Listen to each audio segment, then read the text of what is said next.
पिछले वीडियो में हमने भागवत गीता का 5वां अध्याय देखा था। अब इस वीडियो के अंदर हम भागवत गीता का 6ठा अध्याय देखेंगे। तो चलिए वीडियो को शुरू करते हैं। भगवत गीता के 6ठे अध्याय का नाम ध्यान योग है। भगवत गीता के 6ठे अध्याय ध्यान योग से हमें ये सीखें मिलती है कि कर्म संन्यास से ज्यादा व्यावहारिक मार्ग है। मन को नियंत्रित करने के लिए अभ्यास और वैराग्य की जरूरत होती है। मन को आत्मा में स्थिर रखने से शांति मिलती है। मन को नियंत्रित करने के लिए जब भी मन भटकता है उसे वापस लाकर भगवान में केंद्रित करना चाहिए। मन शुद्ध होने पर अलौकिकता में स्थिरता मिलती है, जिसे समाधि कहते हैं। आध्यात्मिक विकास का मापदंड है अंतरों को देखने और आत्मा पर ध्यान केंद्रित करने की क्षमता। जो व्यक्ति बिना किसी परिणाम की उम्मीद के अपने कर्तव्य का पालन करता है वह सन्यासी है। जो व्यक्ति आध्यात्मिक रूप से विकसित होता है लेकिन आत्मज्ञान से वंचित रह जाता है वह बुद्धिमान योगियों के घर में जन्म लेगा। भगवान हमेशा पूर्व जन्मों में संचित आध्यात्मिक गुणों का लेखा जोखा रखते हैं। योगी भगवान के साथ एकीकृत होने का प्रयास करता है, इसलिए वह तपस्वी, ज्ञानी और कर्मकांडों का पालन करने वाले कर्मी से श्रेष्ठ होता है। भगवद गीता के 6ठे अध्याय का महत्व इस प्रकार है। इस अध्याय में भगवान श्री कृष्ण कर्म योग और कर्म संन्यास के बीच तुलनात्मक मूल्यांकन करते हैं। इस अध्याय में भगवान श्री कृष्ण मन को नियंत्रित करने के लिए अभ्यास और वैराग्य की सलाह देते हैं। इस अध्याय में भगवान श्री कृष्ण कहते हैं कि मन को आत्मा के नियंत्रण में लाना चाहिए। इस अध्याय में भगवान श्री कृष्ण कहते हैं कि मन को वश में करना कठिन है, लेकिन अभ्यास और विरक्ति से इसे नियंत्रित किया जा सकता है। इस अध्याय में भगवान श्री कृष्ण कहते हैं कि मन जहां भी भटकने लगे वहां से इसे वापस लाकर निरंतर भगवान में केंद्रित करना चाहिए। इस अध्याय में भगवान श्री कृष्ण कहते हैं कि योगी भगवान के साथ एकीकृत होने का प्रयास करता है, इसलिए वह तपस्वी, ज्ञानी और कर्मकांडों का पालन करने वाले कर्मी से श्रेष्ठ होता है। इस अध्याय में श्री कृष्ण कर्म योग, सांसारिक कर्तव्यों का पालन करते हुए आध्यात्मिकता का अभ्यास और कर्म संन्यास त्याग की स्थिति में आध्यात्मिकता का अभ्यास के बीच तुलनात्मक मूल्यांकन जारी रखते हैं। वे दोहराते हैं कि कर्म संन्यास की तुलना में कर्म योग अधिक व्यावहारिक मार्ग है। जब काम भक्ति के साथ किया जाता है तो यह मन को शुद्ध करता है और आध्यात्मिक अनुभूति को बढ़ाता है। तब मन शांत हो जाता है और ध्यान उत्थान का प्राथमिक साधन बन जाता है।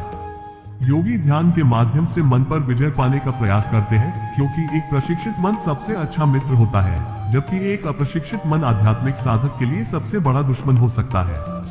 श्री कृष्ण अर्जुन को सावधान करते हैं कि केवल कठोर तपस्या करने से व्यक्ति आध्यात्मिक पथ पर आगे नहीं बढ़ सकता।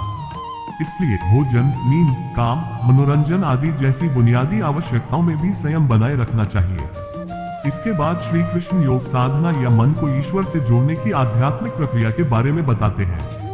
वे कहते हैं कि जिस प्रकार हवा रहित स्थान पर दीपक नहीं बुझता, उसी प्रकार साधक को ध्यान में अपने मन को स्थिर रखने का अभ्यास करना चाहिए। वे इस बात से सहमत हैं कि मन को नियंत्रित करना कठिन है, लेकिन अभ्यास और वैराग्य से इसे नियंत्रित किया जा सकता है। इसलिए जब भी यह भटकता है तो इसे वापस लाना चाहिए और ईश्वर पर ध्यान केंद्रित करना चाहिए। तब मन शुद्ध हो जाता है और पारलौकिकता या समाधि में स्थापित हो जाता है, जो एक आनंदमय अवस्था है जहां व्यक्ति अनंत दिव्य आनंद का अनुभव करता है। अर्जुन पूछते हैं कि उन आध्यात्मिक साधकों का क्या होता है जो अपनी यात्रा शुरू तो करते हैं, लेकिन अस्थिर मन के कारण वे अपने लक्ष्य तक नहीं पहुंच पाते। श्री कृष्ण उन्हें आश्वस्त करते हैं कि जो लोग ईश्वर प्राप्ति के लिए प्रयास करते हैं वे बुराई पर विजय प्राप्त करने में सक्षम होते हैं।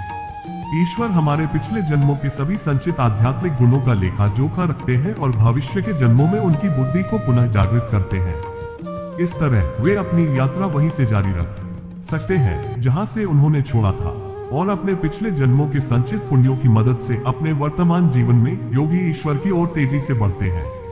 फिर भगवान इस अध्याय का समापन इस घोषणा के साथ करते हैं कि योगी जो भगवान से एक होने का प्रयास करता है, तपस्वी, ज्ञानी, विद्वान व्यक्ति और कर्मी अनुष्ठान करने वाले से श्रेष्ठ है। और सभी योगियों में सबसे श्रेष्ठ वह है जो भक्ति, भगवान की प्रेममय भक्ति में लीन रहता है। अधूरा ज्ञान है, वे त्याग को अध्यात्म का सर्वोच्च लक्ष्य मानते हैं। जो लोग जीवन के लक्ष्य को सही मायने में समझते हैं वे ईश्वर प्राप्ति को अपने आध्यात्मिक प्रयास का अंतिम लक्ष्य मानते हैं। श्लोक 5.4 के तात्पर्य में ये समझाया गया था कि त्याग के दो प्रकार हैं, फल्गु वैराग्य और युक्त वैराग्य।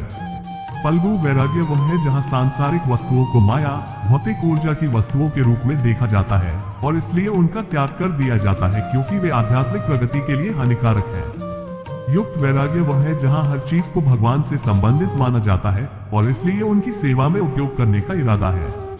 पहले प्रकार के त्याग में व्यक्ति कहेगा धन का त्याग करो, इसे मत छुओ, यह माया का एक रूप है और यह आध्यात्मिकता के मार्ग में बाधा डालता है। दूसरे प्रकार के त्याग में व्यक्ति कहेगा धन भी भगवान की ऊर्जा का एक रूप है, इसे बर्बाद मत करो या फेंको नहीं, जो कुछ भी तुम्हारे पास है उसका उपयोग भगवान की सेवा के लिए करो।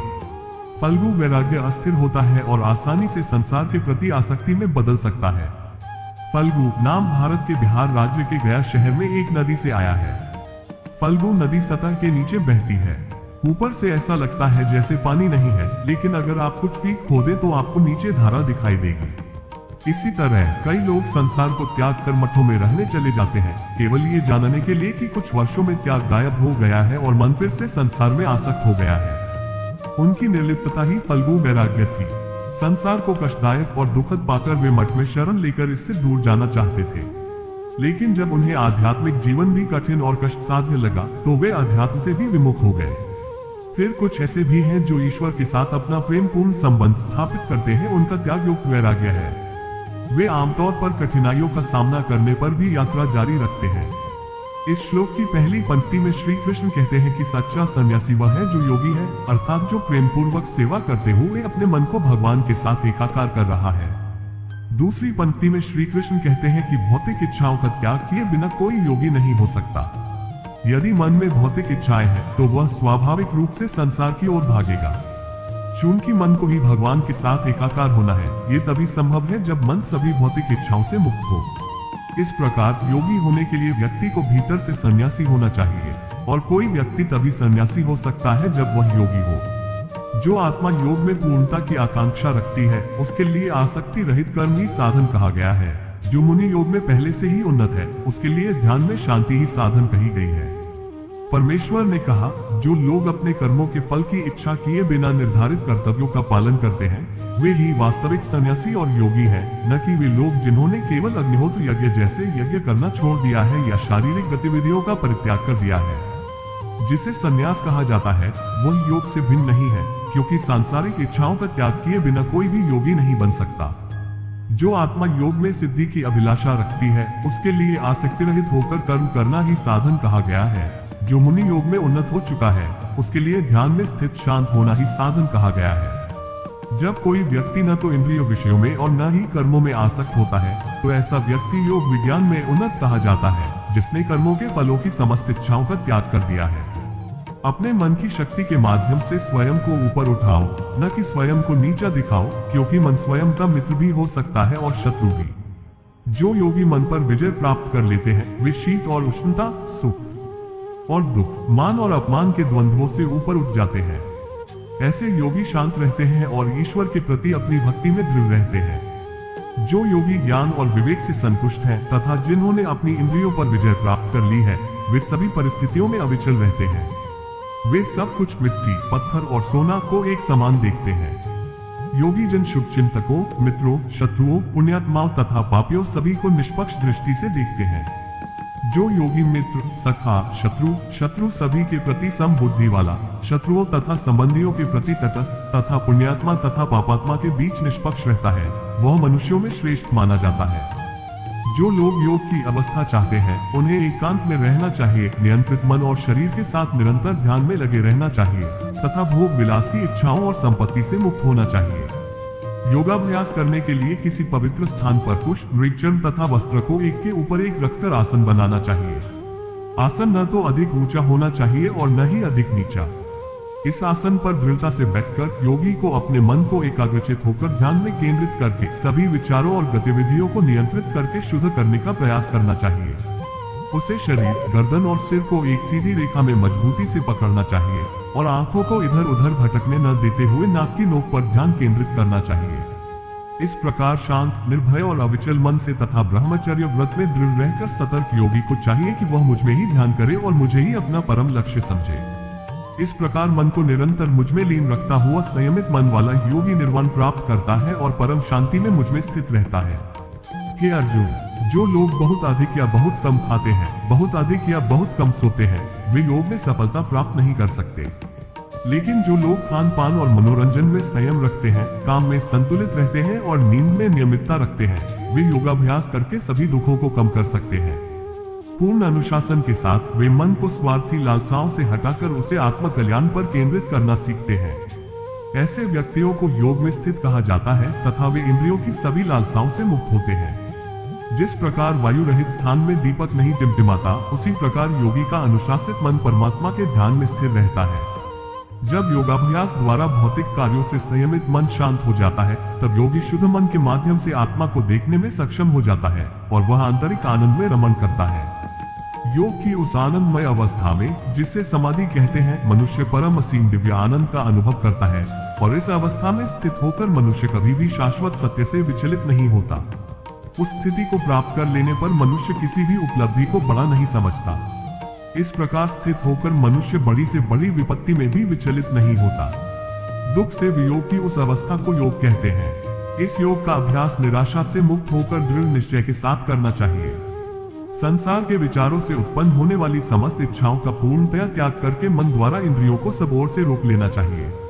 बुद्धि में दृढ़ता होने पर धीरे धीरे मन केवल भगवान में ही स्थिर हो जाएगा और अन्य किसी विषय में विचार नहीं करेगा।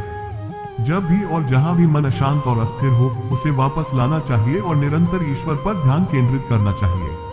महान दिव्य सुख उस योगी को प्राप्त होता है जिसका मन शांत है, जिसकी वासनाएं वश में है, जो पाप रहित है तथा जो सब कुछ को ईश्वर से जोड़कर देखता है। इस प्रकार आत्म संयमी योगी स्वयं को ईश्वर के साथ एक कर लेता है, भौतिक कल्मश से मुक्त हो जाता है तथा परमात्मा के साथ निरंतर संपर्क में रहकर पूर्ण सुख की सर्वोच्च अवस्था को प्राप्त करता है। सच्चे योगी अपनी चेतना को ईश्वर के साथ एकाकार कर सभी जीवों को ईश्वर में तथा ईश्वर को सभी जीवों में समदृष्टि से देखते हैं। जो लोग मुझे सर्वत्र देखते हैं और सभी चीजें मुझ में देखते हैं, उनके लिए मैं कभी लुप्त नहीं होता, न ही वे कभी मुझसे लुप्त होते हैं।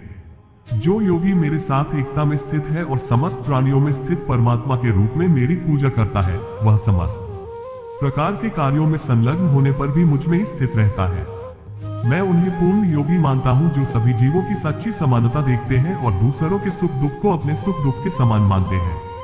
अर्जुन बोले, हे मधुसूदन, आपने जो योग पद्धति बताई है वह मेरे लिए अव्यावहारिक तथा अप्राप्य प्रतीत होती है, क्योंकि मेरा मन चंचल है।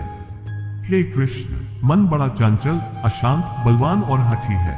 मुझे ऐसा प्रतीत होता है कि इसे नियंत्रित करना वायु से भी अधिक कठिन है। भगवान कृष्ण ने कहा, हे महाबाहु कुंती पुत्र, तुम जो कहते हो वह ठीक है, मन को वश में करना बहुत कठिन है, परंतु अभ्यास और वैराग्य से इसे वश में किया जा सकता है। जिसका मन संयमित है उसके लिए योग प्राप्त करना कठिन है, परंतु जो मन को वश में करना सीख गए हैं और जो उचित साधनों द्वारा लगनपूर्वक प्रयत्न करते हैं, वे योग में सिद्धि प्राप्त कर सकते हैं। यह मेरा मत है।